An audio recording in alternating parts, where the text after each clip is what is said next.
Hello, students. I hope you all are fine. Now, I'm here with the economics first chapter, Story of Village Palampur.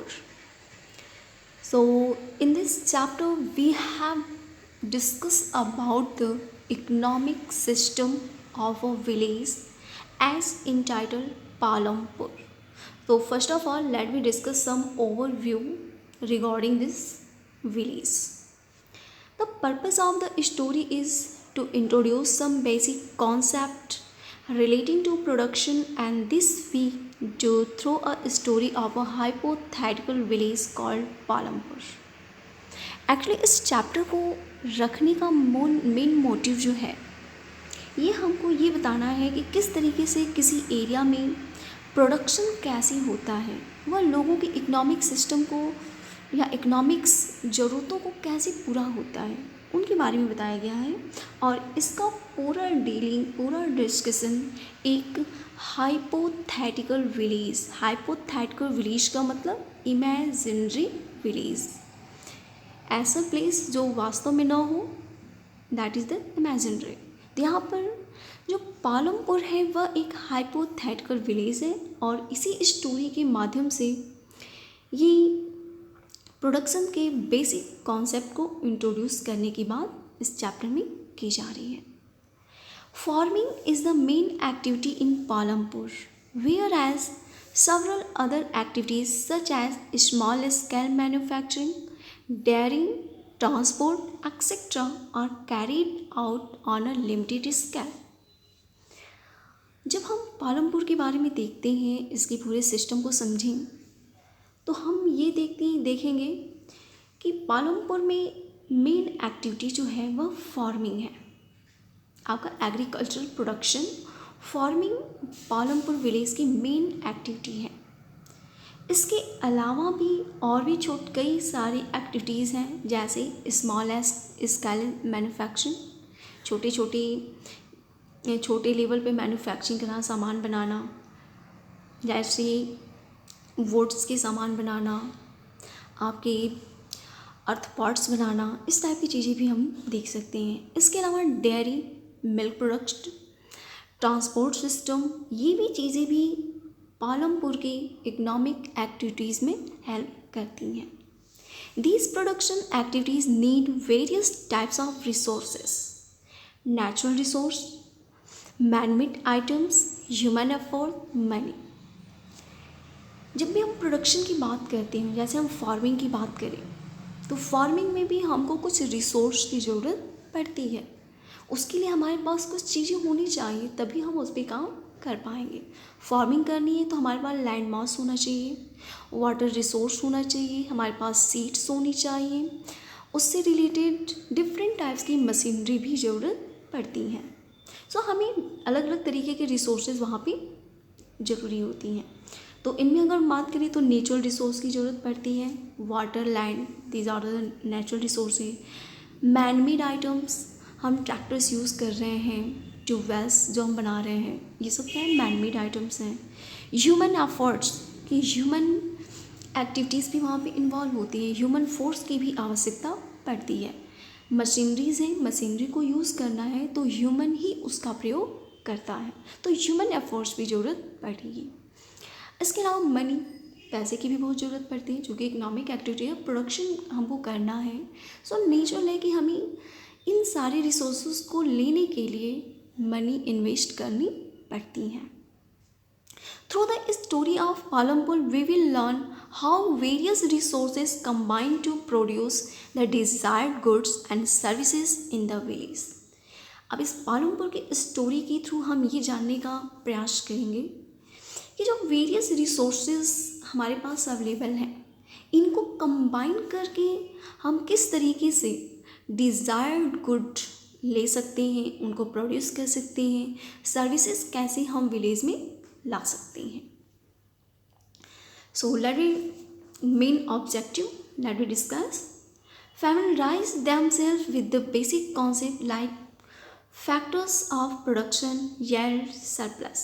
Classified main occupation in a village into farming and non-farming activities. Understand the importance of factors of production understand the disparity in distribution of agricultural land. So इसमें हम किन किन चीज़ों को ध्यान में रखेंगे इस पूरे चैप्टर में। पहली चीज़ हम क्या देखेंगे कि familiarize themselves with the basic concept like factors of production. हमें इस चैप्टर में पढ़ना क्या है, प्रोडक्शन के लिए फैक्टर्स कौन कौन से हैं, यील्ड, सरप्लस, इस टाइप के कॉन्सेप्ट भी हम लोग देखेंगे।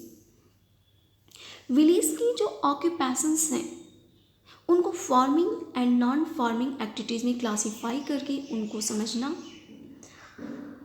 इसके बाद प्रोडक्शन के फैक्टर्स की इम्पॉर्टेंस को हम समझने की कोशिश करेंगे। एग्रीकल्चर लैंड का जो डिस्ट्रीब्यूशन है वह किस टाइप में है, क्या इक्वल है या उनमें डिस्पैरिटी है।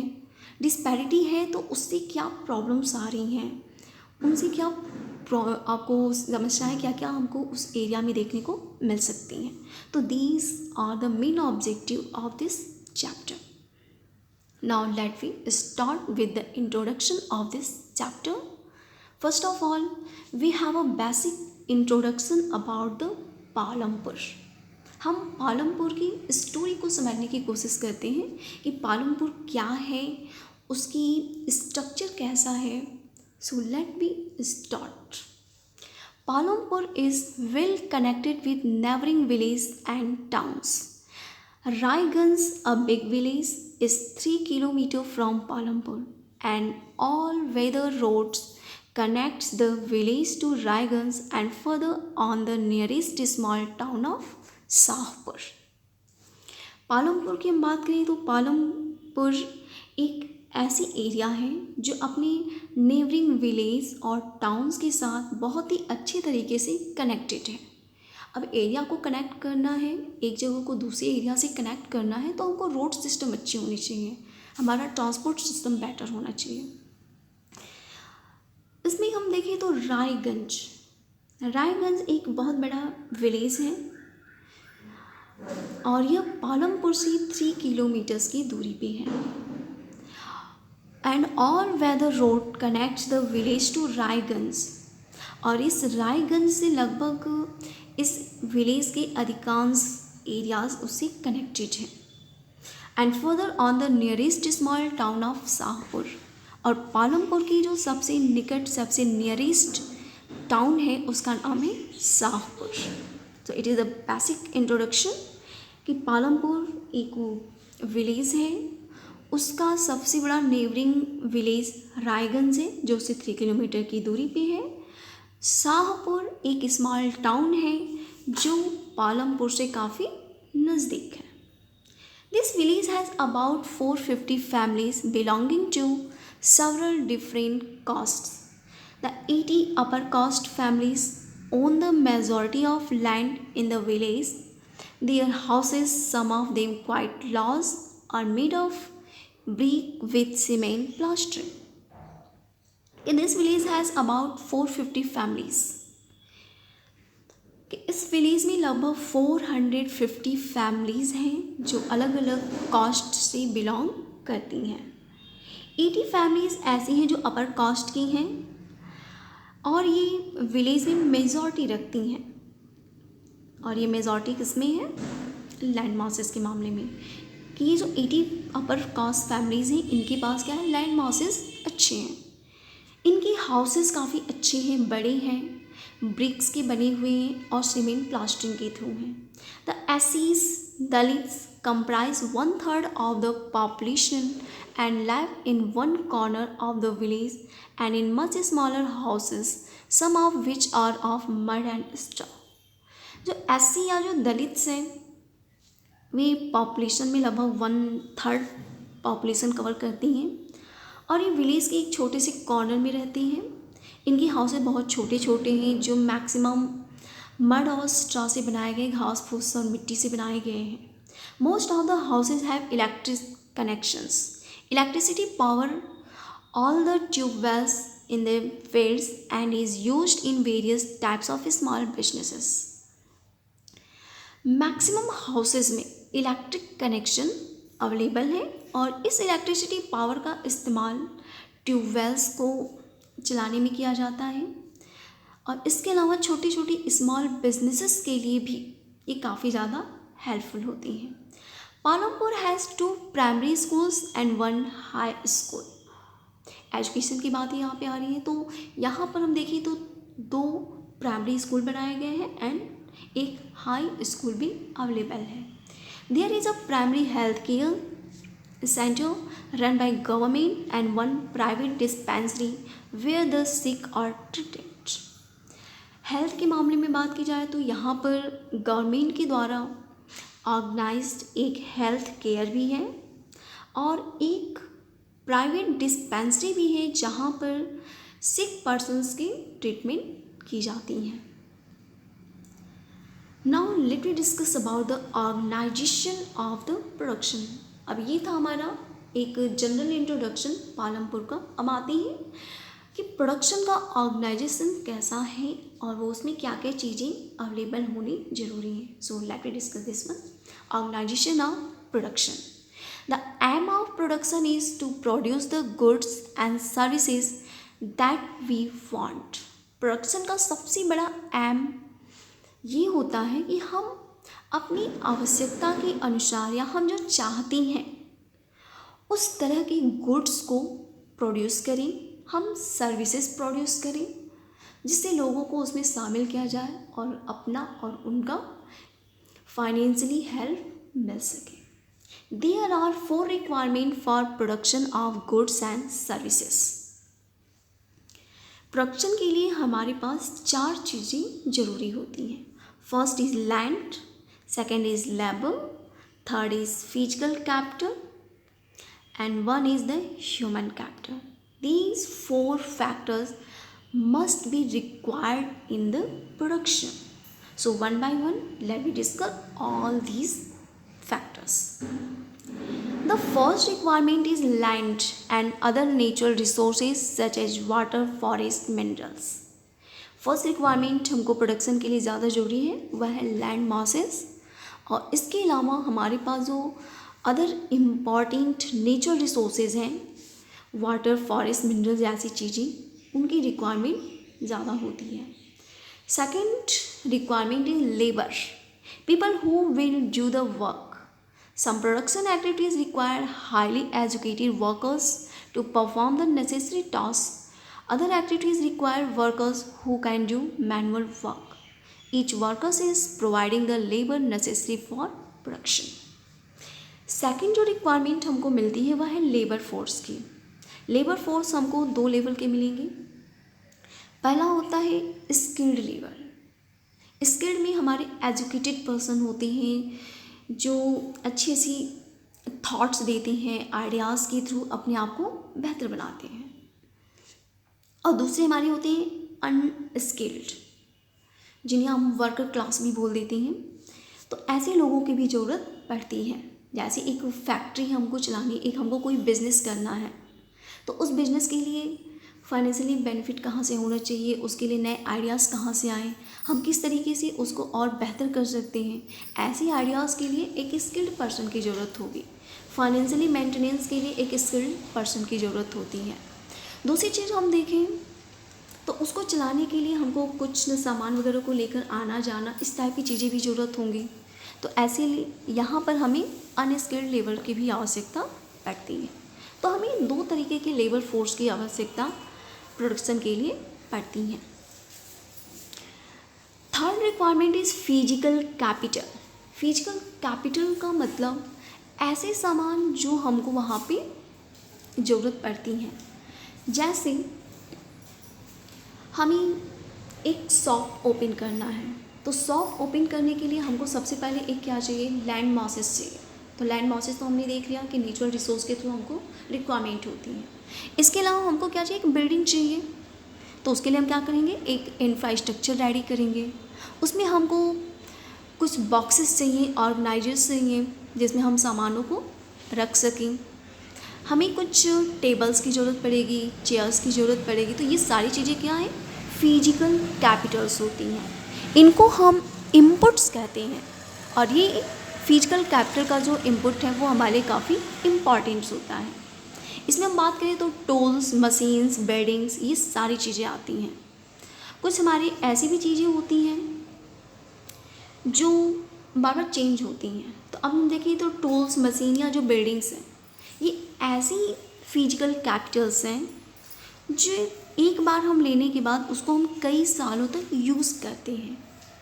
अब जस्ट सपोज हमने कोई एक बिल्डिंग बनवाया, तो अब ऐसा तो होगा नहीं कि हम उसको हर 2-4 दिन पे बदलते जाएं। It is not possible.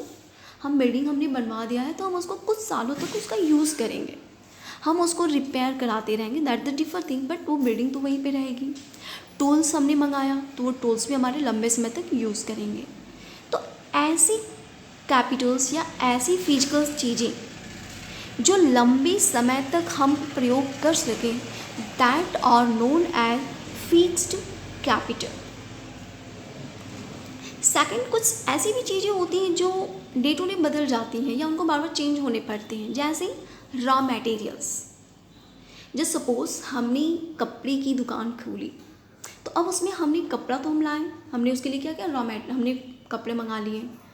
अब वो ऐसा तो होगा नहीं कि उसको लंबे समय तक हम रख नहीं सकते। हम क्या करेंगे, वो सामान बिकेगा, फिर हम नया मंगाएंगे। तो इस तरीके से जो मटेरियल वो क्या होगा, बार बार चेंज होता जाएगा। आपकी मनी भी क्या है, हमारी क्या होती है, बार बार चेंज होती है। आज हमारे पास पैसे कम हैं तो कल अधिक होंगे, फिर आज अधिक है तो कल कम हो सकती हैं। तो ये क्या है, मनी भी। तो ऐसी जो चीज़ें होती हैं जो बार बार चेंज होती हों, जो बार बार प्रोडक्शन में ज़रूरत भी पड़ती हैं और उनका चेंज भी होता रहता हो, that is known as the working capital. So raw material, money, ये सब चीज़ें हमारी वर्किंग कैपिटल के अंतर्गत रखी जाती हैं। So it is the third requirement of production organisation. Next is fourth is the human capital. Fourth, तो ऑलरेडी हमने एक चीज़ देखा कि आपकी जो पर्सन्स हैं, जैसे भी there is a fourth requirement too, you will need knowledge and enterprise to be able to put together land, labor and physical capital and produce and output either to use yourself or to sell in the market. These days is called human capital. अब यहाँ से चीज़ देखने की ज़रूरत है कि एक चीज़ हमने जस्ट डिस्कस किया, लेबर। तो लेबर में हमने देखा कि वहाँ पे स्किल्ड एंड नॉन स्किल्ड वहाँ पे वर्क कर रहे हैं, लेकिन कोई ऐसा भी तो चाहिए जो उस पूरी ऑर्गेनाइजेशन को होल्ड करता हो, जो उसको चलाता हो। तो अब ऐसी सिचुएशन में क्या है कि उस ऑर्गेनाइजेशन में जो भी चीज़ें इन्वॉल्व हैं, चाहे वह फिर जितने भी हमारे कैपिटल्स हों, लेबर फोर्स हो, लैंड मासेस हो, जो भी चीज़ें हैं, वह सारी की सारी चीज़ों को ऑर्गेनाइज करके एक सेंट्रल यूनिट के तौर पे लेकर चलना, ये भी एक ज़रूरत की चीज़ें होती हैं। तो इसको कहा गया है human capital.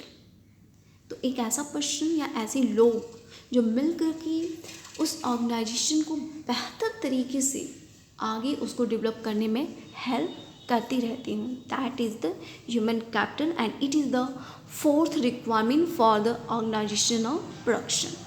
Every production is organized by combining land, labor, physical capital and human capital, which are known as factors of production.